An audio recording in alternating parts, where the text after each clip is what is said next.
downstairs in your room. So, continue to work. Bye.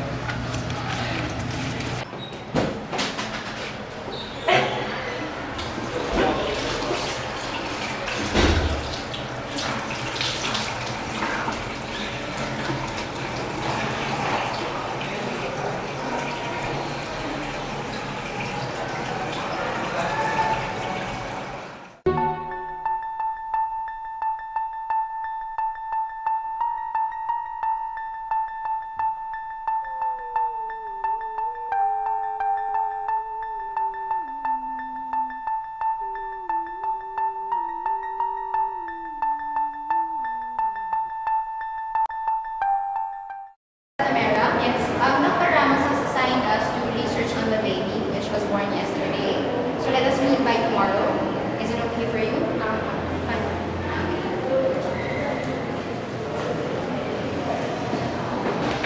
Yung results dun sa radiography na tinurform ko dun sa bata, it indicates na very abnormal yung trabeculation niya. And then, kaya pala naman ito ng bata, of course, yung facial features niya, parang mentally afflicted yung voice. So, kamusta na yung mom niya? I think she's okay. Parang nakakabing sa award yesterday, tapos mukhang okay naman siya. Tapos pina-attend siya sa isang nurse.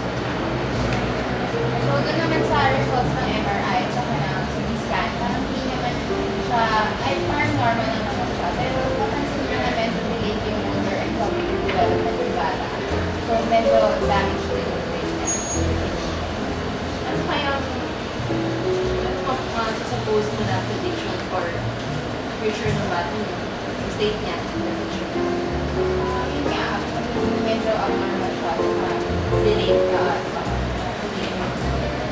So, napansin ko yung eyes niya, medyo cloudy rin. Yung sa may cornea. So, how about the muscular tissue? Meron ba? Wala namang significant na manifest sa muscular tissue. Pero, nung tinignan ko dun sa heart, may significant evacuation dun sa may heart valves. So, parang irregularly taken siya. Dito ko.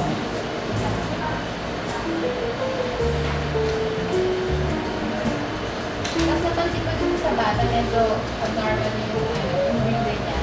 So, meron siguro siya respiratory heart problem. So, awa naman yung bata. Parang nalaman ko. The rate the child is going, baka within the first decade of her life, paano na siya, o baka even lead to death due to that respiratory infection or condition. So, dahil nga, taken pa yung heart valves niya. So, pwedeng magdevelop ng congestive heart failure. So, yeah, most likely, mamamatay siya at the May nakita din akong significant na difference dun sa liver niya as compared with the norm. Meron ding abnormal na vascularization doon. Yung fibroblasts dun sa periportal spaces, yun, abnormal din siya.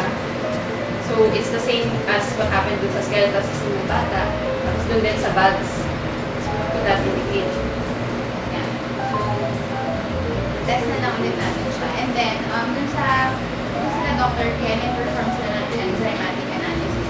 So, they found out that there was a deficiency in the lysosomal enzyme. So, parang mag-meet na lang ulit tayo next